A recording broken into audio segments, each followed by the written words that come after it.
The path or breadcrumb, which is displayed, indicates that a second level in the system was entered. The previous page icon indicates the page name, from where the user navigated. To get to the current page, the user can return to the previous page, in this case the home page, by left-clicking on the previous page icon. The page is by default opened in the Add New Building mode. Should the user have edited a building's information, a building is added by left-clicking on the Add Building button. Enter the new building's information. For this example, building Z is added. Add a useful description for the building, in this case, Block Z. Once this information has been entered, the new building is created by left-clicking on the Save button. The system response indicates that the information was saved successfully.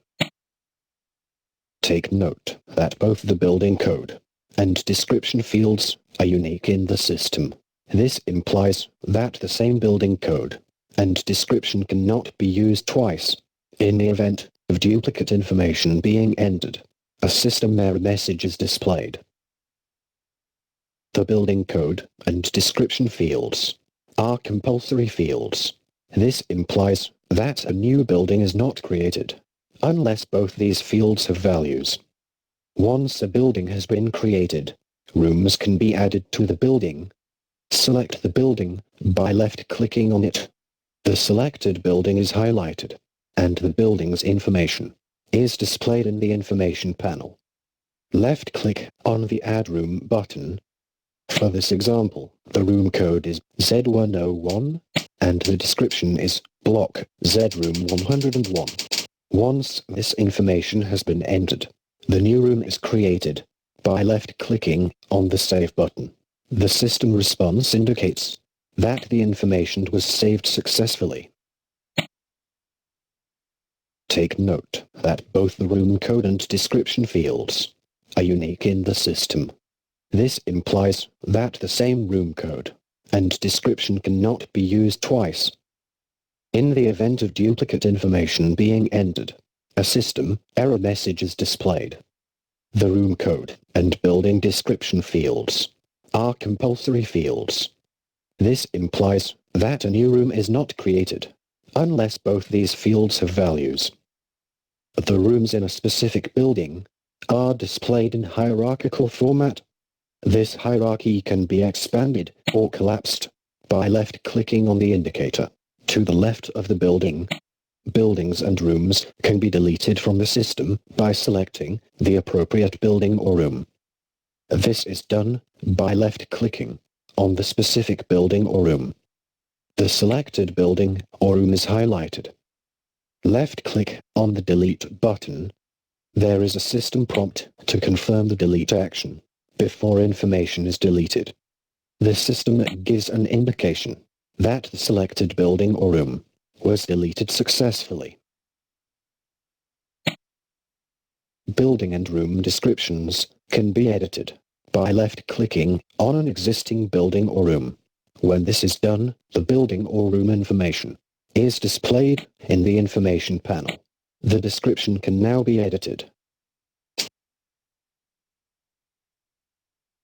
When the user is editing a building or room's description, the changes that were made can be discarded by left-clicking on the Cancel button.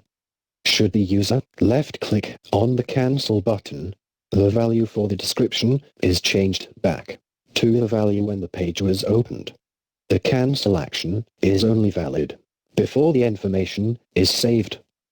When the necessary changes have been made, left-click on the Save button to save the changes. The system gives an indication that the changes were successful. Left-click the OK button to acknowledge the Save notification.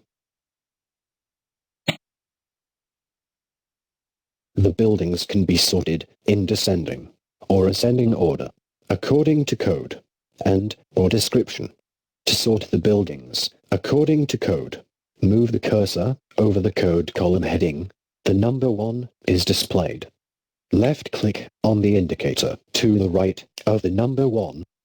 By left-clicking on this indicator, the sort order changes. between descending and ascending order, according to code.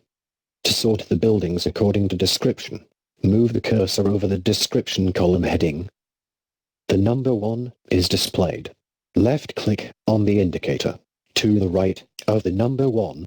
By left-clicking on this indicator, the sort order changes between descending and ascending order, according to description. Sorting can be done according to a combination of the code and the description. To sort the buildings according to code and then description, move the cursor over the code column heading.